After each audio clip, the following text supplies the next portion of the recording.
En el comedor, donde él estaba, se servían simultáneamente a sus espaldas los desayunos, almuerzos y cenas de 70 años.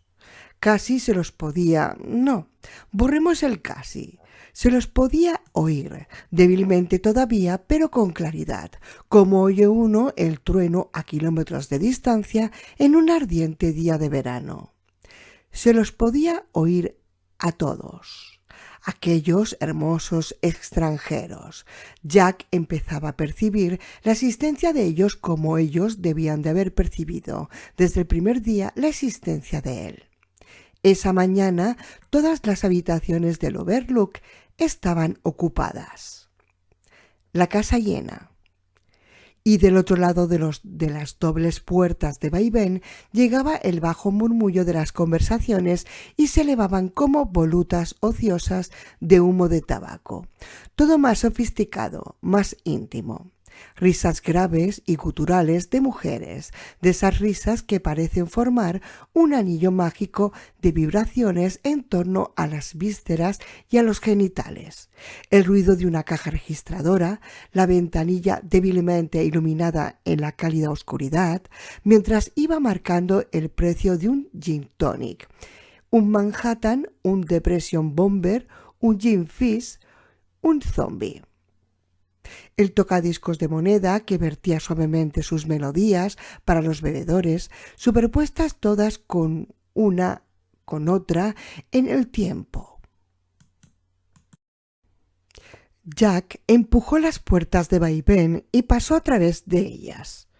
«Hola, muchachos», saludó suavemente Jack Torrance. «Aquí me tenéis de vuelta». «Buenas noches, señor Torrance», le respondió Lloyd, muy complacido. «Encantado de verlo». «Y yo encantado de volver, Lloyd», dijo gravemente Jack, mientras apoyaba una nalga sobre un taburete, entre un hombre trajeado de azul brillante y una mujer de ojos legañosos de negro que clavaba la vista en las profundidades de un vaso de Singapur. «¿Qué va a ser, señor Torrance?» «Martini», respondió Jack encantado. Miró hacia el fondo del bar con sus hileras de botellas que relucían en la penumbra, con sus pequeños tapones que eran sifones plateados. Jim Beam, Wild Turkey Gilby, Sarro's Private Label, todo Seagram's. Por fin, de vuelta. «Un marciano grande, por favor», pidió. «En algún lugar del mundo ya han aterrizado». Lloyd sacó la cartera y cuidadosamente extendió sobre el mostrador un billete de $20. Mientras Lloyd le preparaba la bebida, Jack miró por encima del hombro. Todos los reservados estaban ocupados y algunos de sus ocupantes vestían una mujer con pantalones orientales de gasa y el corpiño salpicado de diamantes de imitación, un hombre con una cabeza de zorro que asomaba astutamente de la camisa almidonada, otro con un disfraz de perro lleno de lentejuelas, que para regocijo general hacía cosquillas con la borla que tenía en la punta de la cola en la nariz de una mujer envuelta en un sarong. «A usted no se le cobra, señor Torrance», le informó Lloyd mientras dejaba la copa sobre los $20 de Jack. «Su dinero no se acepta aquí por orden del director». «¿Del director?» Aunque súbitamente se sintió un poco inquieto, Jack levantó la copa con el martini y la hizo girar, mirando cómo se mecía levemente aceitunas en las heladas profundidades de la bebida. «Claro, del director». La sonrisa de Lloyd se hizo más amplia, pero sus ojos se perdían en la sombra y tenía la piel de un blanco horrible, como si fuera un cadáver. «Y después espera ocuparse personalmente del bienestar de su hijo. Está muy interesado en su hijo, Denny. Es un chico inteligente». Los vapores de la ginebra le daban un mareo placentero, pero también parecía que estuvieran onubilándolo la razón. ¿Denny? ¿A qué venía todo eso sobre Denny? ¿Y qué hacía él en un bar con una copa en la mano? Había jurado abstenerse, se había subido al furgón y había roto su juramento. ¿Para qué podían querer a su hijo? ¿Para qué podían querer a Denny? Wendy y Denny no tenían nada que ver en todo eso. Jack intentó leer algo en los oscuros ojos de Lloyd, pero eran demasiado oscuros, demasiado. Era como tratar de hallar emociones en las órbitas vacías de una calavera. Es a mí a quien quieren, ¿no es verdad? Soy el único, no a Denny ni a Wendy. Es a mí a quien le encanta estar aquí. Ellos querían irse. Soy yo quien se ocupó del vehículo para la nieve, quien recorrió los viejos archivos. Yo bajé la presión de la caldera. Yo mentí. Vendí el alma. Prácticamente. ¿Para qué puede interesarles Denny? ¿Dónde está el director? Intentó hacer la pregunta con aire casual, pero parecía que las palabras le brotaran de los labios ya empastadas por el primer trago. Eran las palabras de una pesadilla, más bien que de un sueño. Lloyd solo sonrió. ¿Qué quieren ustedes con mi hijo? Denny no tiene nada que ver en... ¿verdad? Le impresionó la angustia súplica de su propia voz. La cara de Lloyd daba la impresión de estar desmoronándose, cambiando, convirtiéndose en algo pestilente. La piel blanca se resquebrajaba, se ponía de un amarillo hepático. En ella se abrían llagas rojas de las que rezumaba un líquido de olor inmundo. Como un sudor rojo, en la frente de Lloyd aparecieron gotitas de sangre mientras en alguna parte, con un sonido argentino, un carillón marcaba el cuarto de hora. ¡A quitarse las máscaras! ¡A quitarse las máscaras! Beba usted su martini, señor Torrance, aconsejó suavemente Lloyd, que lo demás no es asunto que usted le concierna a esta altura. Jack volvió a levantar la copa y se la llevó a los labios, pero titubeó. De pronto oyó el chasquido áspero, horrible, del hueso de Denny a romperse. Vio la bicicleta que volaba por encima de la cubierta del motor del coche de Al y se estrellaba contra el parabrisas. Vio una sola rueda tendida a la carretera con los radios retorcidos apuntando al cielo como las destrozadas cuerdas de un piano. De pronto se dio cuenta de que todas las conversaciones se habían interrumpido. Volvió a mirar por encima del hombro. Todos estaban mirándolo expectante, en silencio. El hombre que jugaba junto a la mujer del sarón se había quitado la cabeza de zorro y ya vio que era Horace Derwent, con el pelo de un color rubio pálido caído sobre la frente. Todos los que estaban en el bar también lo miraban. La mujer que tenía a su lado lo observaba atentamente, como intentando ponerlo en foco. El vestido se le había resbalado del hombro y al mirar hacia abajo Jack distinguía el pezón arrugado que remataba un pecho caído. Cuando volvió a mirarla en la cara, empezó a pensar que esa podría ser la mujer de la habitación 217, la que había intentado estrangular a Denny. Al otro lado de él, el hombre de traje azul había sacado del bolsillo de la americana un pequeño revólver del calibre 32, con cachas de nácar, y lo hacía girar ociosamente sobre el mostrador, como si estuviera pensando en una ruleta rusa. «Quiero...» Al darse cuenta de que las palabras no salían de sus cuerdas vocales, paralizadas, volvió a empezar. «Quiero ver al director. No creo que él entienda que mi hijo nada tiene que ver con esto. Es... señor Torrance». La voz de Lloyd, de aborrecible cortesía, le llegaba desde un rostro asolado por las llagas. «Ya verá usted al director a su debido tiempo, puesto que, de hecho, ha decidido que sea usted su representante en este asunto. Ahora, bébase esa copa». «Bébase esa copa», le hicieron el eco los demás. Jack la levantó con una mano que temblaba incontrolablemente. Era gin puro. Miró dentro de la copa y sintió que se ahogaba. Traed el barril grande y nos reiremos en grande. Empezó a cantar la mujer que estaba a su lado, con voz muerta y sin inflexiones. Lloyd se unió a la canción y lo mismo hizo el hombre del traje azul. También el hombre perro se les unió, marcando el compás con una pata sobre la mesa. «Es el momento de traer el barril». La voz de Derwen se sumó a la de los demás. Tenía un cigarrillo en un ángulo en la boca, con aire jactancioso. Con el brazo derecho rodeaba los hombros de la mujer del salón, mientras la mano, suavemente y con aire ausente, le acariciaba un pecho. Al mismo tiempo que cantaba, miraba con divertido desprecio al hombre perro. «Ahora que estamos todos aquí». Jack se llevó el vaso a la boca y en 3 largos tragos apuró la bebida. El gin le pasó por la garganta como un camión por un túnel. Le estalló en el estómago y de un salto rebotó al cerebro, donde se apoderó finalmente de él con un estremecimiento convulsivo. Una vez pasado el choque, se sintió estupendamente. «Otro, por favor», pidió, empujando hacia Lloyd la copa. «Sí, señor», asintió el barman, cogiendo el vaso.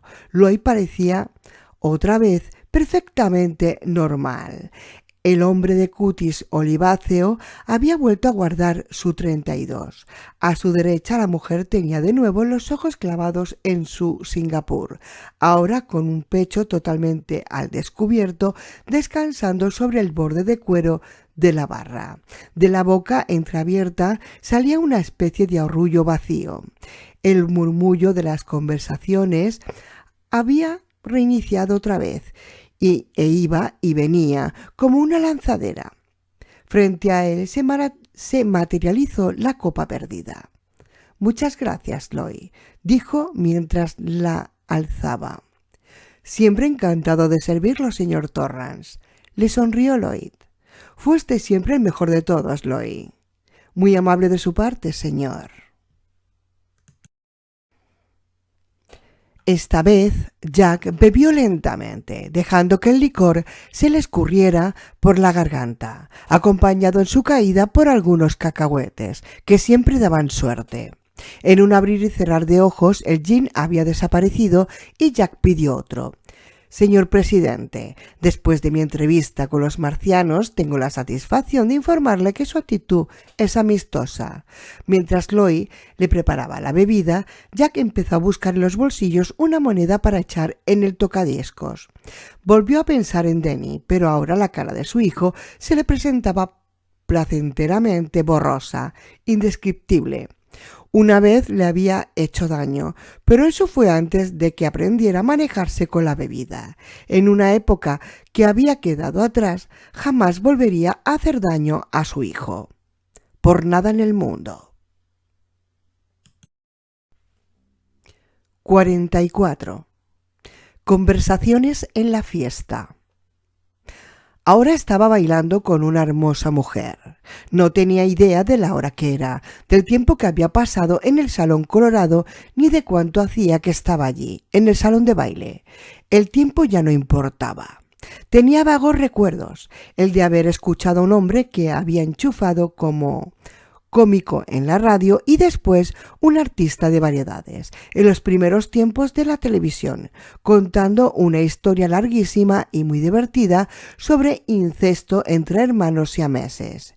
El de haber visto a la mujer con pantalones de odalisca y corpiños de lentejuelas haciendo un striptease lento y sinuoso, al ritmo obsesivo y retumbante de una música del tocadiscos, que le había parecido el tema musical de David Rose para The Stripper.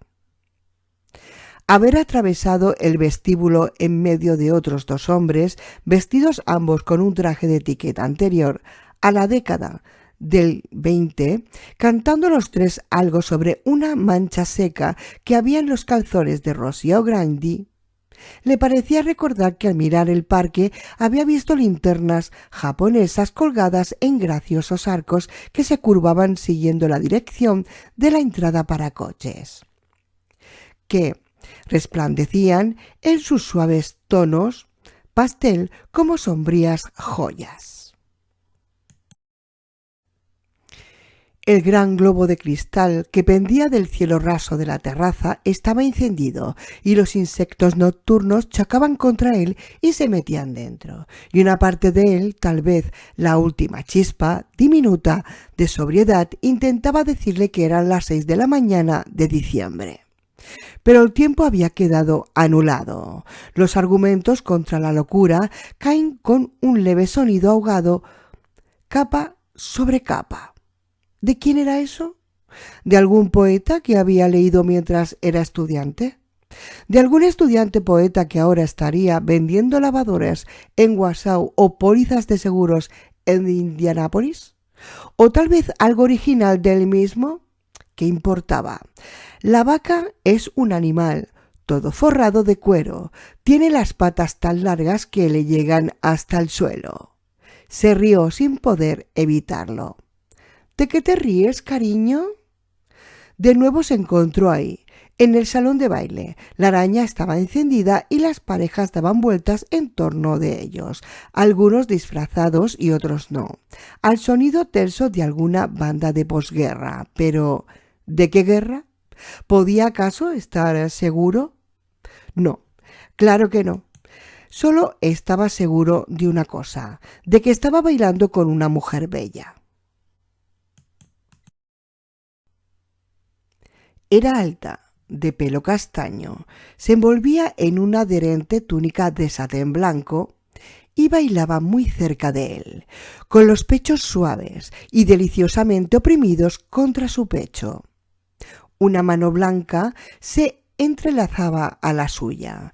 El rostro estaba semicubierto por un pequeño antifaz con lentejuelas y el pelo, cepillado a un lado, caía en una cascada suave y brillante que parecía remansarse en el valle formado por los hombros de ambos al tocarse. La falda del vestido era larga, pero Jack sentía los muslos de ella contra las piernas, de vez en cuando, y cada vez estaba más seguro de que su compañera estaba lisa y llanamente desnuda bajo la túnica. Es lo mejor para sentir tu erección, cariño mío. Y él se sentía más bien al rojo vivo. Si a ella le molestaba, lo disimulaba muy bien. Cada vez se arribaba más a él. De nada, tesoro, contestó, y volvió a reírse. Tú me gustas, susurró ella, y Jack pensó que su perfume era como el de los lirios, una fragancia secreta que emanaba de grietas revestidas de musgo verde, de lugares donde el sol es breve y las sombras largas. Tú también me gustas. Podríamos subir, si quieres. Se supone que estoy con Harry, pero ni se dará cuenta. Está demasiado ocupado en fastidiar al pobre Roger. La pieza terminó. Hubo una ráfaga de aplausos y casi sin dar un respiro, la orquesta atacó Mood Índigo. Al mirar por encima del desnudo hombro de ella, Jack vio a Derwent, de pie junto a la mesa, acompañado por la muchacha del salón. El mantén blanco que cubría la mesa estaba lleno de botellas de champaña en sus correspondientes cubos de hielo y Derwent tenía en la mano una botella recién abierta.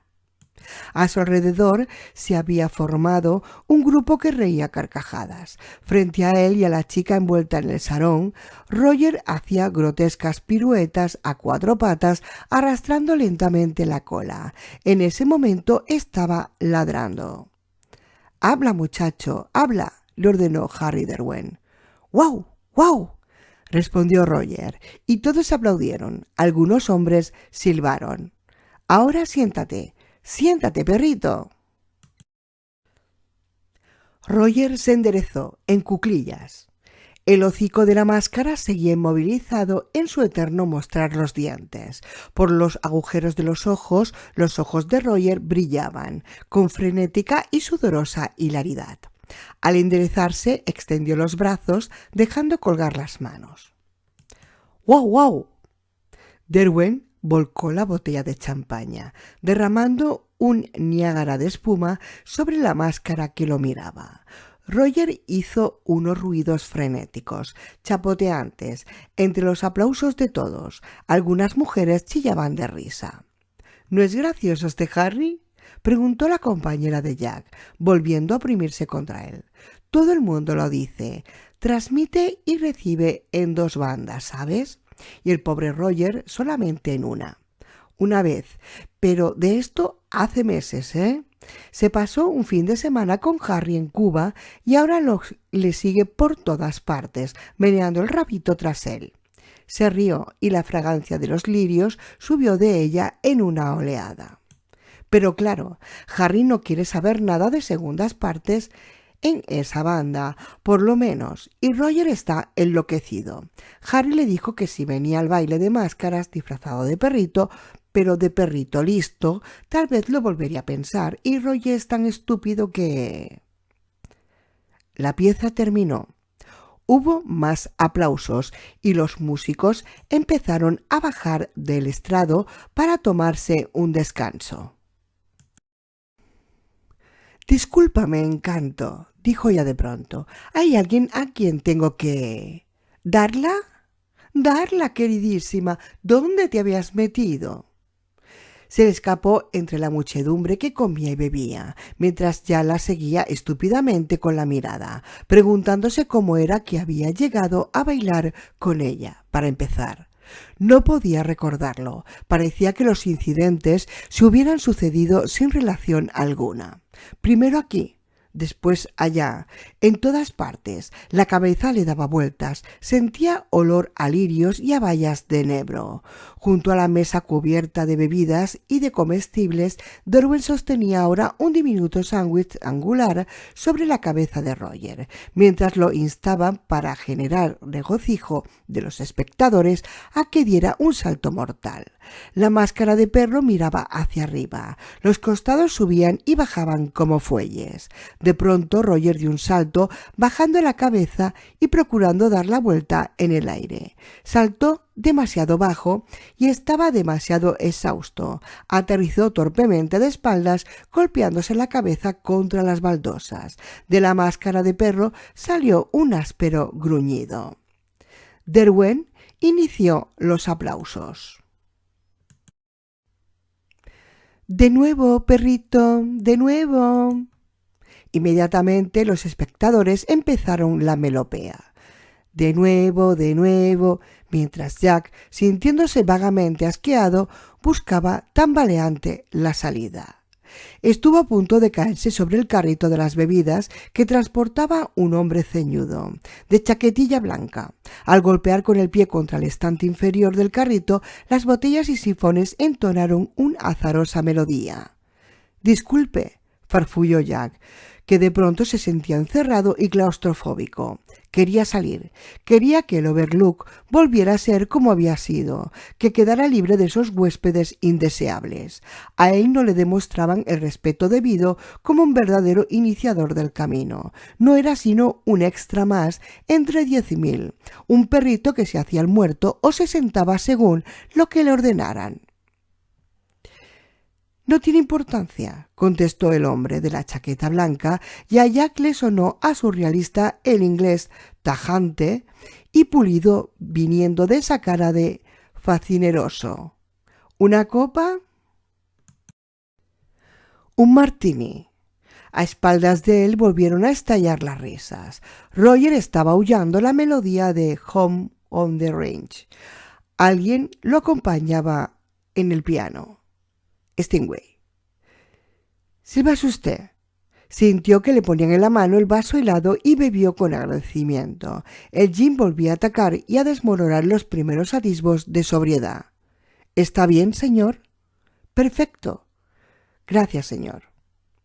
El carrito echó a rodar de nuevo. De pronto Jack tendió la mano para tocar al camarero en el hombro. —¿Sí, señor?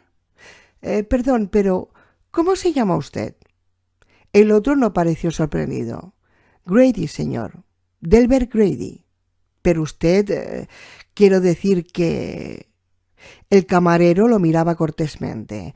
Jack volvió a hacer el intento, aunque sentía la boca empastada por el gin y una sensación de irrealidad. Cada palabra le parecía tan grande como un cubo de hielo. —¿No trabajó usted aquí como vigilante una vez? Fue cuando usted... Pero no pudo terminar. Le resultaba imposible decirlo. —Pero no, señor. No lo creo, perdone. —¿Pero su mujer y sus hijas? —Mi mujer trabaja como ayudante de cocina, señor, y las niñas ya están dormidas. Por cierto, es demasiado tarde para ellas. —Pero usted fue el vigilante. Usted... —Demonios, dilo. ¿Usted las mató? En el rostro de Grady no se leía más que inexpresiva cortesía. —Yo no recuerdo absolutamente nada de eso, señor. El vaso estaba vacío. Grady se lo quitó de los dedos sin que Jack se resistiera y empezó a prepararle otra copa. En el carrito traía un pequeño cubo de plástico blanco lleno de aceitunas que por alguna razón le hicieron pensar a Jack en cabezas cortadas. Hábilmente Grady ensartó una, la dejó caer dentro del vaso y se lo entregó. —Pero usted... —El vigilante es usted, señor —articuló suavemente Grady—. Siempre ha sido usted el vigilante. Estoy seguro, señor, porque yo siempre he estado aquí. El mismo director nos contrató a los dos, al mismo tiempo. ¿Está bien así, señor? Jack se bebió de golpe el martini, sintiendo que la cabeza le daba vueltas. El señor Ullman... No conozco a nadie de ese nombre, señor.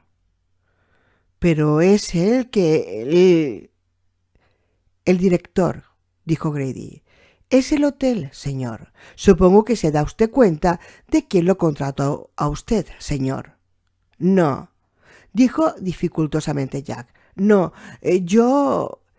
Creo que usted debe hablarlo más con su hijo, señor Torrance. Él lo comprende todo, por más que no se lo haya explicado a usted. Muy criticable de su parte, señor, si me permite el atrevimiento de decirlo. En realidad lo ha contrariado a usted casi constantemente, ¿no es verdad? Y no tiene todavía 6 años.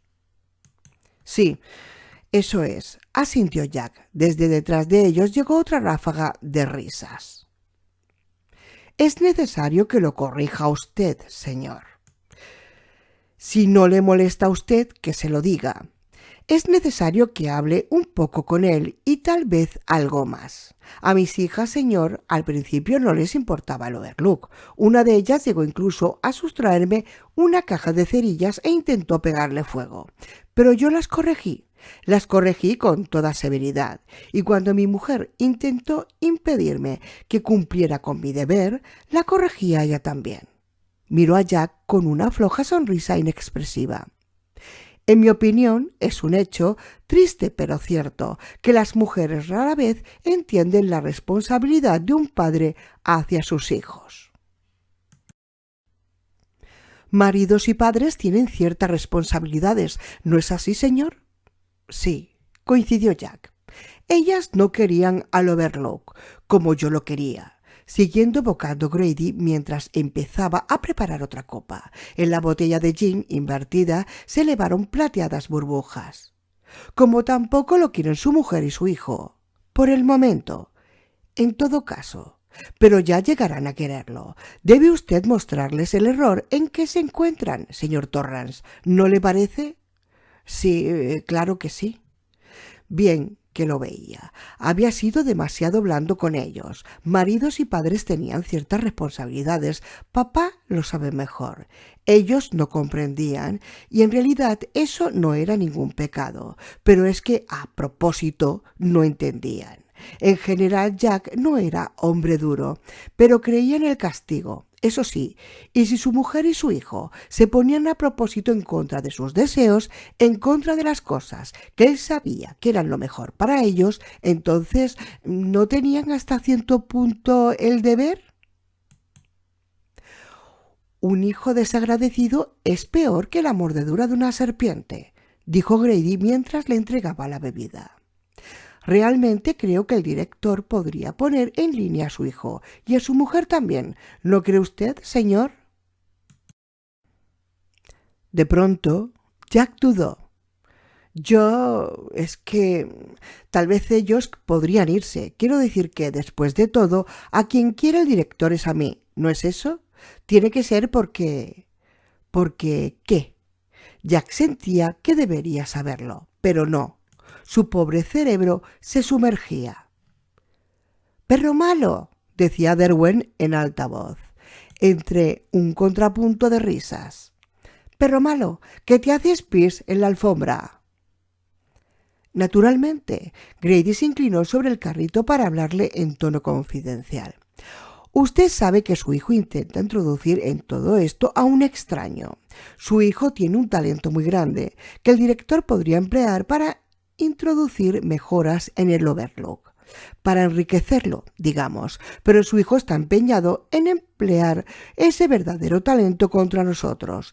Es testarudo, señor Torrance, muy testarudo. ¿A un extraño?, preguntó Jack estúpidamente. Grady asintió sin hablar. «¿Quién?» «Un negro», respondió Grady. «Un cocinero negro». «¿Halloran?» «Creo que ese es su nombre, señor, sí». Un nuevo estallido de risas detrás de ellos fue seguido por la voz de Roger, que decía algo en quejoso tono de protesta. «Sí, sí, sí», empezó a salmodiar Derwent. Los que le rodeaban le hicieron eco, pero antes de que Jack alcanzara a oír qué era lo que querían ahora que hiciera Roger, la orquesta empezó a tocar de nuevo. Esta vez Tuxedo Junction, con mucho saxo dulzón, pero con poca alma. ¿Alma? Todavía nadie ha inventado el alma. ¿O no es así? Un negro, un cocinero negro. Jack abrió la boca para hablar sin saber lo que podría salirle. Lo que le salió fue: «Me dijeron que usted...». No había terminado la escuela secundaria, pero su manera de hablar no es la de un hombre inculto. «Es verdad que dejé muy temprano mi educación formal, señor, pero el director se ocupa de su personal. Considera que eso le rinde. La educación siempre rinde. ¿No cree usted, señor?» «Sí», asintió Jack aturdido. «Por ejemplo, usted demuestra gran interés en saber más sobre el Overlook Hotel. Muy sensato por su parte, señor, muy noble. En el sótano fue dejado cierto álbum de recortes para que lo encontrara usted». «¿Quién lo dejó?», preguntó ansiosamente Jack. «El director, por supuesto. Si lo deseara usted, también se podría poner a su disposición otros materiales». «Sí, naturalmente que sí». Jack intentó controlar la ansiedad de su voz, sin conseguirlo. «Es usted un verdadero estudioso», dijo Grady. «Sigue hasta el final con el tema. Agota todas las fuentes». Bajó la poco inteligente cabeza, se miró la solapa de chaquetilla blanca y la sacudió con los nudillos, con pulcritud, una mota de polvo que Jack no alcanzaba a ver. «Y el director no pone límites a su generosidad», prosiguió. «Ningún límite. Míreme a mí. Con poco más que la escuela primaria, e imagínase hasta dónde podría llegar usted en la estructura organizativa del Overlook. Tal vez a su tiempo hasta lo más alto». «¿De veras?», susurró Jack. «Pero eso, en realidad, queda librado a la decisión de su hijo, ¿no es verdad?», le preguntó Grady, levantando las cejas abundantes y enmarañadas. «¿De Denny?». Jack lo miró, frunciendo el ceño. «No, claro que no. Yo no permitiría que mi hijo tomara decisiones referentes a mi carrera. De ningún modo. ¿Por quién me toma usted?». «Por un estudioso», le aseguró cordialmente Grady. Tal vez yo me haya expresado mal, señor.